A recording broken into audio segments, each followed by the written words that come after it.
Furieux, François Bayrou enlève les gants et charge à boulet rouge contre le Premier ministre Sébastien Lecornu.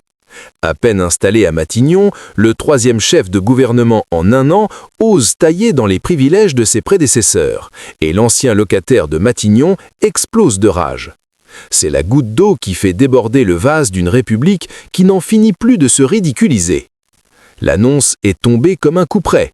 Fin des avantages à vie pour les anciens premiers ministres.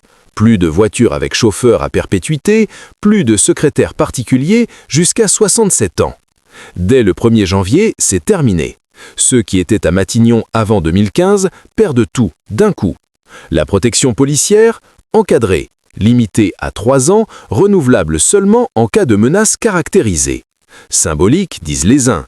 Mascarade, hurle Bayrou. Car les chiffres parlent d'eux-mêmes et ils hurlent l'hypocrisie. En 2024, les anciens premiers ministres ont coûté 4,5 millions d'euros à l'État, dont 3 millions rien que pour la sécurité rapprochée. Dominique de Villepin en tête avec plus de 207 000 euros.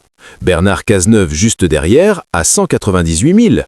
Jean Castex, le plus discret, à peine 4 225 euros.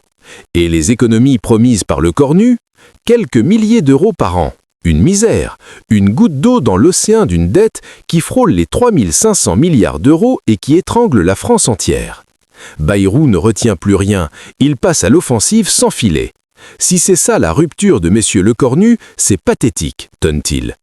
À peine arrivé, le nouveau Premier ministre joue les redresseurs de tort sur des symboles qui ne pèsent rien face au gouffre. Pendant que les Français serrent la ceinture, que les classes moyennes s'effondrent sous les impôts et l'inflation, que les hôpitaux craquent et que les campagnes se vident, on rogne sur des privilèges qui ne sont même pas le problème. C'est du théâtre, du pur spectacle pour faire croire à l'exemplarité pendant que le pays coule. Et l'ancien Premier ministre d'enfoncer le clou avec une colère froide qui glace le sang. Cette mesure est un gadget, une comédie de plus dans une 20e République qui n'a jamais été aussi méprisée. Les socialistes d'hier laissaient des ministres mis en examen sans broncher, et aujourd'hui, on nous vend du vent pour masquer l'absence de vraies économies. Bayrou le dit sans détour, Lecornu arrive avec sa petite hache symbolique alors que la maison brûle. Ce n'est pas de la rigueur, c'est du cynisme pur, une façon de détourner l'attention pendant que le budget 2026, déjà chaotique, continue de saigner la nation. Les Français en ont assez de cette caste qui se dispute les restes pendant qu'elle leur demande toujours plus. Bayrou le voit, il le crie. Cette guerre des égaux entre Matignon et les anciens ne règle rien. Elle révèle seulement à quel point le système est pourri jusqu'à la moelle. Les gens triment, les entrepreneurs étouffent, les retraites vacillent, et pendant ce temps, on débat de chauffeurs et de gardes de corps comme si c'était l'enjeu du siècle. Si ça ne vous donne pas envie de rester aux aguets tous les jours, alors rien ne le fera. La vigilance n'est plus une option, c'est une question de survie pour la République. Parce que derrière ces annonces qui font les titres, c'est toujours le même mépris. Le peuple paie, l'élite se protège, et quand elle se déchire, c'est encore pour mieux se servir.